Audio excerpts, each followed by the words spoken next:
질문 한번 해볼게요. 우리 리셋 왜 할까요? 우리는 다 알고 있죠. 근데 리셋을 왜 할까요? 건강해지기 위해서 하는 거잖아요. 근데 그 답이 뭐냐면 해독 시스템이라는 거예요. 그 해독 시스템이 있기 때문에 우리가 리셋을 하는 건데, 해독은 우리가 해독이라는 것은 뭐냐면 자가 치유예요. 우리가 스스로 치유하고 그리고 재생시키는 기능, 그걸 해독이라고 하는데, 그럼 이런 해독 시스템이 저한테는 있을까요? 누구는 있고 누구는 없고 그렇지 않습니다. 모든 인간은 태어날 때부터 신이 주셨대요. 축하합니다. 모든 근데 해독 시스템인데 왜 질병이 있을까요? 그거는 만약에 우리가 해독 시스템을 잘 활용을 못하면 이렇게 오작동 된다고 하잖아요. 그러면 각종 질병에 노출이 되고 그런 질병들을 얻게 되는 거예요.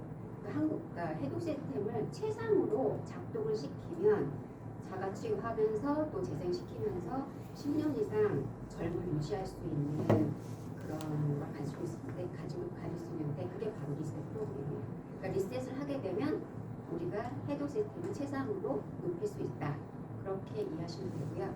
그럼 이런 해독 시스템을 알려면, 리셋을 하려면 에너지 개념을 알아야 되는데요. 우리 몸에 에너지가 있잖아요. 근데 에너지 예산이 한정되어 있고요. 근데 한정된 에너지 안에서 우리가 이제 그 여러 가지 기능을 하는데, 그 중에서 제가 두 가지를 말씀드리려고 해요. 그게 제일 중요하니까. 소화 모드하고 그리고 해독 모드예요. 그런데 여러분, 이 소화 모드하고 해독 모드 중에 어떤 걸 먼저 사용할 것 같으세요? 한정된 에너지 안에서. 소화 모드. 맞아요. 저희가 소화 모드를 먼저 이제 에너지를 사용하거든요. 그런데 사람들은 다 다르잖아요. 소화가 잘 되시는 분들이 있어요. 기본적으로. 그런 분들은 소화 모드를 최소화하면서 남은 에너지를 해독 모드에 쓰겠죠. 근데 반대로 위장 기능이 망가지거나, 그리고 또 뭐랄까, 우리가 과식하잖아요. 저 오늘 과식했거든요. 그래서 졸려나봐요. 그래서 소화 모드를 최소화하는 게 아니라 너무 많이 쓰는 거죠. 그럼 어때요? 우리 몸의 해독 시스템, 자가 치유하면서 또 재생시키는 그 기능을 못하는 거예요.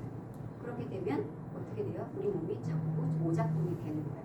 그래서 소화 모드를 최소화하면서 해독 모드를 올려줄 수 있는 이 리셋을 하는 것입니다. 그러면 이 해독 모드를 강화하는 세 가지 방법이 팁이 알려드릴까요? 네. 첫 번째가 충분한 수면이에요. 충분한 수면이 왜 중요할지 말씀을 드릴게요. 우리가 낮에 활동을 하잖아요. 교감신경이라고 아세요? 교감신경이 낮 동안에는 그게 위에 있어요. 부교감이 있는데 부교감보다 위에 있어요. 그렇기 때문에 낮 동안에 소화 기능이 잘 된대요. 소화를 잘 도와준대요. 그게 우리 몸이 최대한을 그렇게 도와주는 건데요. 우리가 수면 상태가 되잖아요. 수면 상태가 되면은 이 부교감신경 위에 우위로 올라가요. 그럼 그 위로 올라가는 건 그 부교감신경이 하는 일이 뭐냐면 뭘 것 같으세요? 몰라요. 저도 처음 알았어요. 부교감신경은 어떤 일을 하냐면 말초신경 있죠.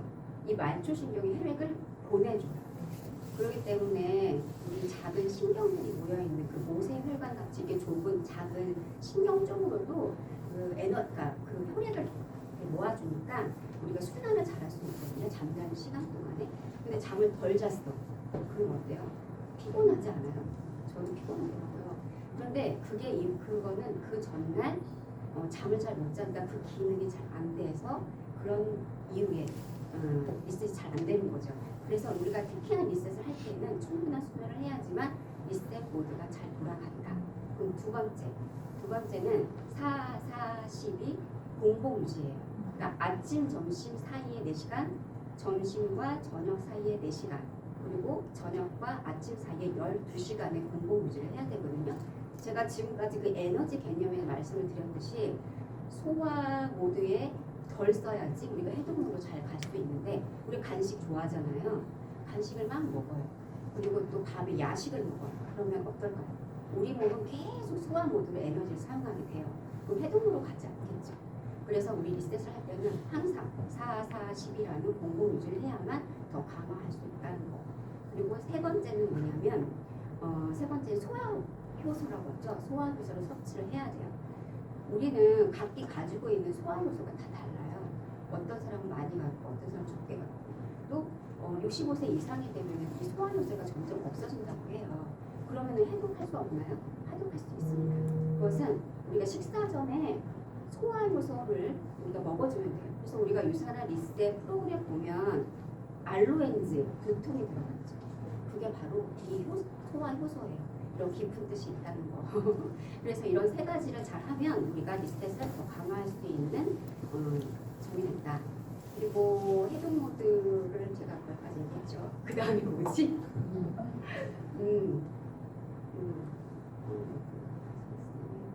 제가 다 했는데요. 다 잊어버렸어요.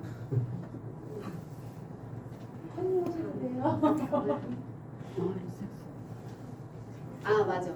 우리가 건강을 챙길 때 최우선으로 하는 게 뭘까요? 최우선 우리 몸에서 여기가 건강하면 모든 게 건강이죠. 혈관, 맞아. 장. 장인데요. 우리가 인체를 나무로 표현을 하잖아요. 그러면 뿌리가 있고 가지가 있고 줄기가 있고 잎이 있단 말이에요. 그러면 우리가 나무가 건강하려면 뿌리가 건강해요. 그래야지 가지도 건강하고 그리고 잎사귀 건강하단 말이에요. 근데 뿌리가 우리 인체에 비유하는 장이에요. 그리고 그 옆에 있는 토양이 바로 장 속에 있는 내용물이고요. 그리고 줄기는 뭐냐? 근육과 뼈예요. 그리고 잎사귀는 폐라고 해요. 근데 만약에 뿌리에 멍이 들었어. 그럼 어디서부터 신호가 나타날까요? 아니요. 뿌리일까요? 아니 뿌리가 지금 아니에요. 뿌리에서 제일 먼 곳. 잎사귀부터 누래져요. 그럼 사람들이 이러죠. 누런 잎을 좀 빼면 풀어지잖아. 괜찮아. 이렇게 할 수 있지만 이게 계속해서 간다면 가지는 메말고 그리고 줄기도 비겠죠. 그래서 장을 건강해야 하는데 이 장에 건강하려면 장 안에 그 세균 있잖아요. 장내 세균이 건강해야 되고 또 뭐가 있을까요? 장벽이 튼튼해야 돼요. 그런데 장내 세균이 나빠져. 그리고 장 점막 그 벽이 무너져 있어. 그러면 어떻게 돼요? 우리가 장누수 증후군이라는 거 알고 있죠? 장벽이 느슨해지는 거예요. 그러면 우리 독소 있는 물질들이 들어왔을 때 장벽이 막아줄까요? 이게 1차 방아선인데 거기서 통과를 해버려요. 그럼 혈액으로 둥둥 떠다니다 혈액을 돌죠. 그래서 알러지나 아토피나 그리고 자가 면역 질환 그리고 여러 가지 만성 생성 질환이 오는 거예요. 그렇기 때문에 이 뿌리가 약하고 힘드신 분들은 영양이 제대로 들어가지가 않는 거예요. 그래서 우리가 누구한테 얘기를 할 때 이 장이 중요하다는 걸 꼭 알려줘야 된다고 합니다. 그리고 저희가 이 대사에 관여를 할 때 호르몬이라는 거 알잖아요. 이 호르몬이 잘 밸런스가 맞아야 대사가 되게 좋아지거든요. 근데 그 중에 제일 중요한 게 인슐린이에요. 인슐린 들어보셨죠? 근데 인슐린이 어떤 일을 하냐면 우리가 탄수화물을 분해해서 포도당으로 되잖아요. 그 포도당이 세포로 들어갈 때 어떻게 들어가냐면 이 인슐린이 있어야 돼요. 근데 인슐린은 포도당이 많이 나오면 인슐린도 그만큼 많이 나와요. 그래서 인슐린이 열쇠 역할을 해요. 세포의 열쇠를 열어서 우리가 포도당이 들어가서 에너지로 바뀌는 거예요. 정말 훌륭한 인슐린인데 포도당이 많이 나올수록 인슐린도 많이 나와요. 그럼 세포가 그 한계를 넘어서니까 지친단 말이에요. 그럼 인슐린이 아무리 열려고 해도 이게 지쳐서 또 인슐린도 지쳐서 안 돼요. 그러면 남은 포도당은 어떻게 될까요? 남은 포도당. 그게 혈액으로 둥둥 떠다녀요. 그런데 혈액 그 포도당만큼 또 뭐가 또 많이 나온다고 했죠? 인슐린도 둥둥 떠다니다가 어떻게 되냐면 지방으로 전환돼요. 무섭죠? 근데 인슐린이 그래서 또 다른 말이 있어요. 즉 지방 전환 호르몬.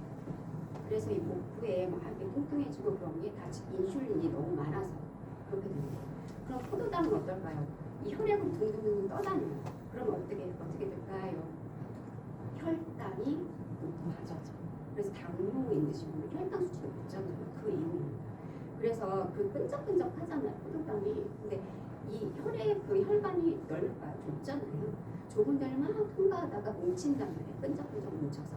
그럼 좁아진 데다가 더 뭉쳐지니까 나갈 수가 없어요. 그래서 고혈압이 생기는 거예요. 그래서 고혈압과 당뇨는 짝꿍이다. 또 심장 질환까지 문제가 된다. 그러면 제가 세포에서 계속 인슐린이 많아지면 세포가 어떻게 나오죠? 나 이제 필요 없어. 막 그래서 이게 저항한단 말이에요. 그게 인슐린 저항이에요. 그러면 우리가 리셋을 하는 이유가 뭐냐면 이 인슐린 저항을 민감하게 만드는 거예요. 민감하게. 어떻게 하면 민감하게 만들 수 있을까요? 그건 바로 칼로리 제한이 아니라 일반 식사를 제한하는 거예요. 그러니까 아까 제가 말씀드렸죠. 소화 모드를 최소화해야 한다. 근데 일반 식사를 우리가 열심히 막 먹으면 이 소화 모드가 굉장히 에너지 많이 쓰잖아요. 리셋을 할 때 이 인슐린 민감도를 좋게 하려면 탄수화물도 복합 탄수화물, 혈당 높지 않은 우리 제일 좋은 거 있죠. 뉴트리민 있죠.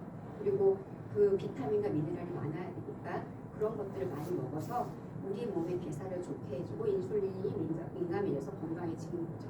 그러면 이렇게 좋은 뉴트리민 그리고 좋은 영양제를 어떻게 선택하는 기준이 있잖아요. 어떤 선택을 해야 될까요? 우리가 전문가들이 말하잖아요. 영양제를 고를 때 5가지가 있는데 영양제를 골고루 돼 있느냐, 두 번째는 안전하느냐, 그리고 또 이게 효능이 있는지, 그리고 생체 이용률이 좋은지, 그리고 또 제일 중요한 거 독성이 있느냐 없느냐, 이런 게 다 있어야 돼요. 그리고 이거를 객관적으로 인증한 제품이 있다면 여러분 드실 수 있을까요? 네. 그게 바로 유산화입니다. 그래서 제가 여태까지 리셋에 대해서 해독 모드에 대해서 말씀드렸는데요. 이 리셋을 하면 해독 모드가 최상위로 가서 우리가 건강한 삶을 살 수 있습니다. 그래서 유산화 열심히 먹고 건강해집시다.